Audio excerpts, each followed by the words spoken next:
The lights in the house below. All great writers claim to suffer from insomnia at least once in their lives, although I'm sure a bulk of them misuse the term and glorify the disorder. After all artists struggle, and it seems that lack of sleep runs common among those who strive to hammer out the next big thing. I wasn't immune to this, and at the risk of sounding cliché, I simply worked better in the wee hours of the morning, unless I happened to be suffering from writer's block, which also seems to plague those of us who starve for our art. I recently moved to my home, which is perched neatly up on a hill. It's a ranch home, so there's not much around. Sometimes, when my fingers are tired from typing and my brain feels like it will explode, I'll go into the kitchen, make a cup of tea, and look out into the night. Below me, there is another ranch home that I could see from my window, although it had been empty for quite some time. The house below me wasn't unlike my own, sitting alone atop of dried grass and dirt. It was 2 stories, white, with a wraparound porch. For being empty, it was well kept, although there were weeds sprouting everywhere, and one of the windows, I had guessed the kitchen's, assuming the home's layout was anything like my own, was broken. I hadn't noticed it until a few months after my move. But on one of those nights where I was pushing 4 a.m., I noticed the lights on in that house. Immediately, my brow creased into a curious expression, knowing that the house had been abandoned, and it didn't seem like anyone would be moving into it anytime soon. I leaned over the sink and put my face as close to the window without touching it. A few days passed until I noticed it again. Although looking back now, I can confidently say it had been happening every night since the moment I moved in. The second time I noticed it, I took a quick glance at the clock sitting over my dining room table. It was 3:30 a.m., and again I could see nothing out of the ordinary other than the fact that the lights were on. The next night it happened again. And on the night after that, although I probably would be awake otherwise, I forced myself into the kitchen at 3:25 a.m., stirring my tea and staring intently at the window. I began to feel anxious even though the notion of the lights turning on shouldn't be strange, but given the fact that it was occurring nightly in an empty house around 3:30 a.m. was a bit unsettling. I watched the minute hand on my clock swipe to 30 after, and I turned my head towards my window. Sure enough, the lights flicked on, just like they had the other 3 nights. I leaned over the sink once again, this time pressing my forehead all the way up against the glass, as if doing so would give me a better view, but still couldn't see anyone moving about. I leaned back, frowned, and shrugged. Logically, it could be anything ranging from squatters to a rare electrical issue, but at the time I figured I would just let it go, because I couldn't be bothered to worry about something so seemingly insignificant. I had a writing deadline and needed to make that my top priority. 2 weeks passed, and although I tried my hardest not to stroll into the kitchen every morning at 3:30 a.m., I failed miserably and observed the same thing every night. It even got to the point where I would stay in the kitchen for hours before and after the lights would flick on, simply to stop traffic either in or out of the house. But as far as I could tell, nobody ever entered or exited. Even during the day, the lights would eventually turn off around dawn and wouldn't turn back on until 3:30 a.m. During the 3rd week, I ventured over to the home, looking for cars or anything hinting at human life, but the closest thing I found was a bike tire leaning against the back porch steps. Given the weeds growing around it, it had probably been there for a while. The house sat empty as a recently dug grave, And in that moment I couldn't help but feel a little sorrowful. It really was a beautiful home, but the lack of anyone living in it made it exude a sense of nothingness and despair. I went around to the broken window, and my assumption that it belonged to the kitchen was correct. I peered in, although from what I could tell nobody had been in that room for quite some time. A thin, visible layer of dust covered both the counters and floor, and cobwebs had made their way across the sink faucet, as well as the ceiling corners. Although I'm no detective, I noticed the dust-covered floor had no footprints, and this disturbed me for obvious reasons. In order to alleviate my fears, I told myself the lights turning on had to be some type of electrical anomaly, and I stepped down from the porch. I walked backwards until I could see the entire house in my view, shielded my eyes from the sun, and took one last look. I scanned from left to right, hoping to see any hint of anyone or anything living there. But just as before, there was nothing but emptiness.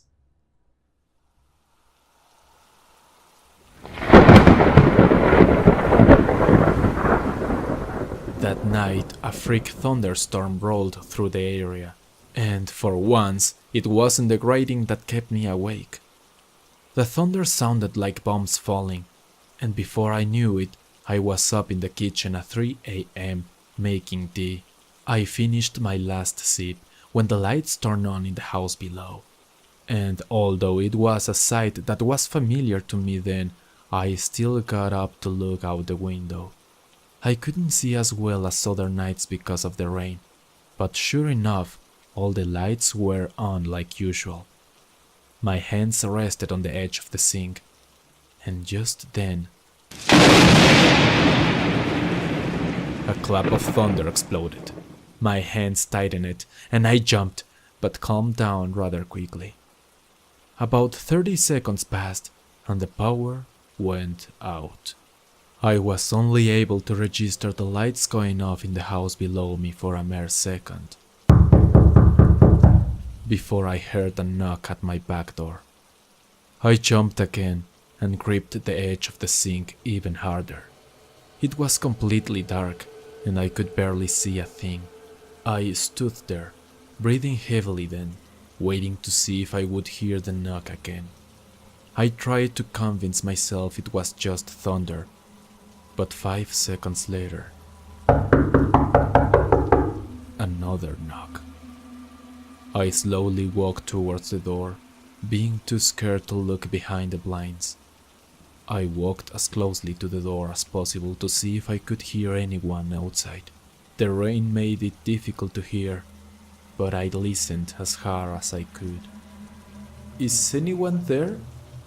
a voice said from the other side. It was a woman's voice. It sounded shaky and troubled. I kept quiet, too confused to respond, and too frightened at the aspect of someone standing outside my door this late and in a storm. "Please, if someone is there, I need some help," she said. Although by the time a layer of goosebumps had covered my skin, I answered back. After all, if this woman needed help, I couldn't just leave her outside alone. "Who are you?" I asked. "Oh, my name is Sandy. I live in the house below you. My power is out, and I have no lights or candles. I can be in the dark, not at this time." I frowned. Either this woman was lying or I was going crazy, because there was no way there was a woman living in that house. But that wasn't the most frightening thing at the moment. It was the fact that the power went out mere seconds ago, and there was no way this woman could have walked from here home to mine in that amount of time. "That house has been empty since I moved in," I responded. "Please, just help me. I need the lights on or else."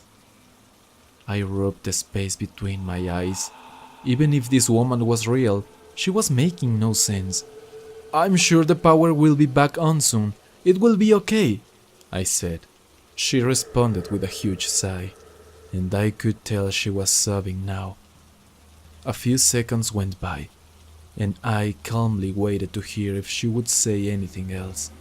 After thinking she gave up and I could rest easy, I heard her say, "I saw you, you know." My eyes widened and my stomach dropped. I quickly thought back to my visit at the house, making sure my memories were correct in the fact that I saw nobody at the home. "What are you talking about?" I asked. "I saw you looking in my home, through the kitchen window." A moment went by. My breathing quickened. I felt my heart beat in my head, and just then, thunder rang out again. I jumped and squeezed my eyes shut. When I opened them, she responded again. "He saw you too." I paused, and fear seized my heart. I was completely sure there was nobody at the home, let alone 2 people. She continued talking.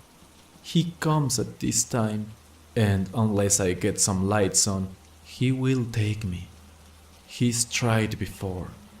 At that point I was completely confused and unsure of how to respond, so I replied, "Sandy, like I said before, I'm sure the lights will be back on soon. Just go home and wait it out." She began crying again. "As soon as I step into the darkness again, I won't ever be able to come out. And when he's done with me, he will be after you. He has seen you now." She laughed a little, the way those who feel exhausted from crying often do. I stepped closer to the door again, and slowly pulled the corner of the blinds away. I had to see for myself if there really was a woman out there, and I wasn't just going crazy. Just then, a bolt of lightning came across the sky, lining up everything in my immediate view. To my horror, there was nobody standing on the other side of the door. My porch was completely empty. It wasn't until well into the next morning that I felt any sense of calm, and decided I would go looking into the history of the house. After a week or so of searching online and asking around with the locals, I found out the most disturbing information. About 3 years earlier, a woman named Sandy Carmichael lived in the home below me. Given the fact that rumors spread like wildfire, I'm not sure how much information was the truth. But apparently, she began telling her closest friends and relatives that a being was living inside her home, and came to her around the same time every morning. Apparently, this being had attacked her when she was standing in her kitchen, which led to the broken window, although as soon as she turned on the light, it went away. Long story short, she continued turning on the lights at the same time every night in order to keep this being away. Why she hadn't just moved is beyond me, although I'm sure her story would be the same for every other person who chooses to stay in an alleged haunted house. It was her home. The story continued that after about 6 months, again, this is a hearsay, her doctor prescribed her a sedative, and finally, one night, she slept through the 3:30 a.m. mark and never woke up. Her death was said to be a suicide, but some have come to believe whatever Sandy babbled on about may have been responsible. I couldn't help but think of the night of the thunderstorm with utter terror, and I'm quite convinced the ghost of Sandy Carmichael visited me. One may ask why I believe this, especially those who are skeptical of the supernatural. But Sandy Carmichael said that whatever was terrorizing her was going to start terrorizing me. The lights haven't appeared in the home below me since that night, although this hasn't done anything to calm my fears. I've started to hear strange noises in my home, and I'm worried things will escalate. I've debated whether or not to turn on the lights in my own home at 3:30 a.m., Although doing so would be admitting for sure that I thought something unnatural was in my house, and I'm not quite ready to do that. There's another thunderstorm going on right now, however, and I've made sure to have plenty of candles and a flashlight just in case. I keep telling myself that all rational human beings carry extra candles and flashlights in thunderstorms, and that I'm not admitting anything, but the lights have already begun to flicker. Every time they do, my stomach turns over. It's 3:04 a.m. There's still light in my house, but I can hear some scratching somewhere.